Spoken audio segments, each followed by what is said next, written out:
الله أكبر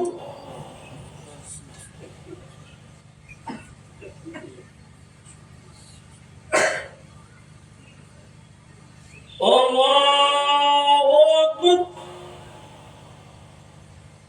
الله أكبر الله أكبر الله أكبر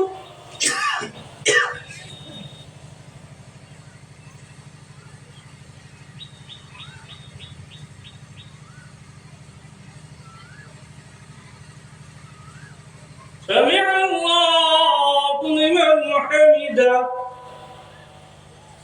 الله أكبر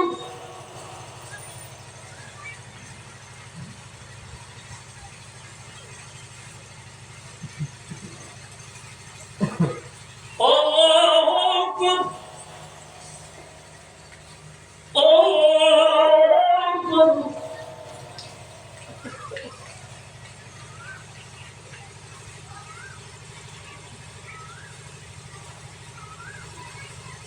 الله أكبر الحمد لله رب العالمين الرحمن الله أكبر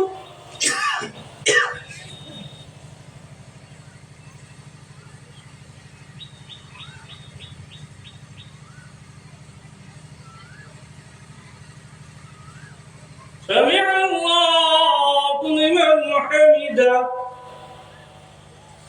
الله أكبر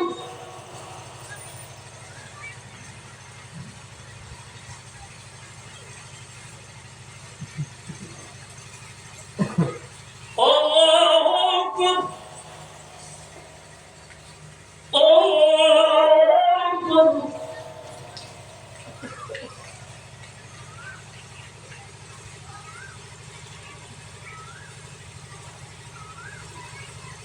الله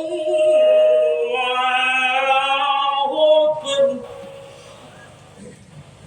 الحمد لله رب العالمين الرحمن আসসালামু আলাইকুম। আমি ভারত তথা বিশ্ববাসীকে আমার ঈদের শুভেচ্ছা জানাচ্ছি, পুরা মানব জাতিকে। হ্যাঁ, আর আজকে যে ঈদের নামাজটা আমাদের হয়েছে এখানে, আমি লাখ লাখ শুকরিয়া করছি মানে উপরওয়ালার কাছে, যে আজকে বন্যার কারণে গ্রামে গঞ্জে অনেক মানুষ ঈদের নামাজ পড়তে পারেনি, বা অনেক মানুষের বহুত প্রবলেম আছে, গরুর জলের নিচে আছে আর ওদের জন্য দোয়া করছি যেন অতি সত্যের জন্য উপরওয়ালা ওদেরকে মানে রক্ষা করেন আর।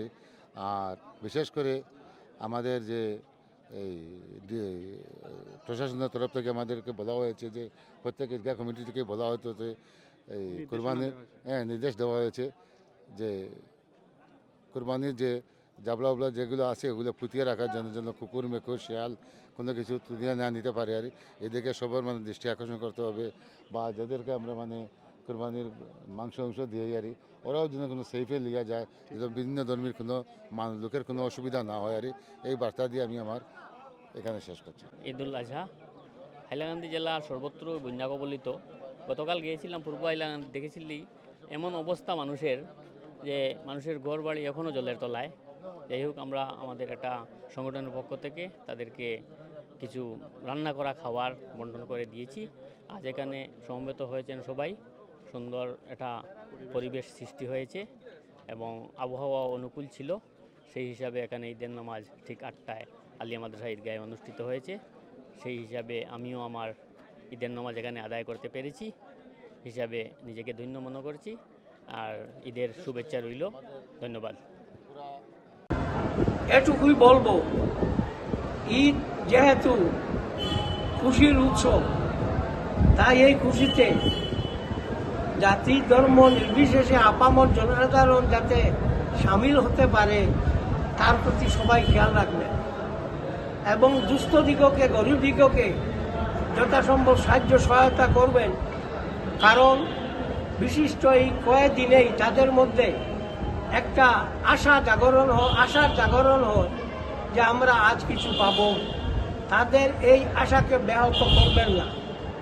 এবং যেহেতু আজ কুরবানির ঈদ, আমি ইতিপূর্বে বলেই দিয়েছি এবং আজও বলছি, কুরবানির ঈদ যেহেতু পশু কুরবানি হবে, তার দ্বারা যাতে সমাজে বা দেশে কোনো বিভ্রান্তি ছড়ায় না তার প্রতি খেয়াল রাখবেন।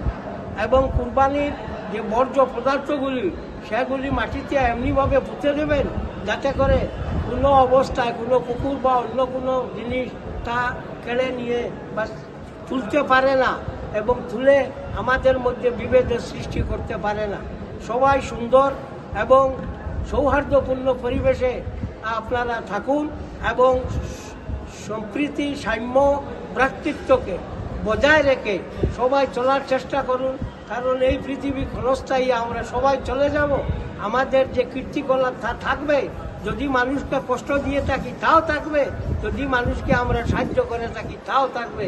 এবং এই আসন্ন বন্যায় যে মানুষ কী পরিমাণ কষ্ট পাচ্ছেন তার প্রতি আপনারা খেয়াল রেখে যদি সম্ভব হয় তবে এই বন্যা পীড়িত লোকদিগকে সাহায্য করবেন এবং গোখাদ্যের প্রতিও খেয়াল রাখবেন। গরু মহিষ খাদ্যের অভাবে মরণাপন্ন যাদের বাড়িতে ঘাস আছে বা অন্য কোনো জিনিস আছে তা দিয়ে গরু মহিষকে ছাগলকে বাঁচানোর চেষ্টা করবেন। যিকোনো খবৰৰ বাবে যোগাযোগ কৰক 7099017330 লগতে 7099017110 নম্বৰত।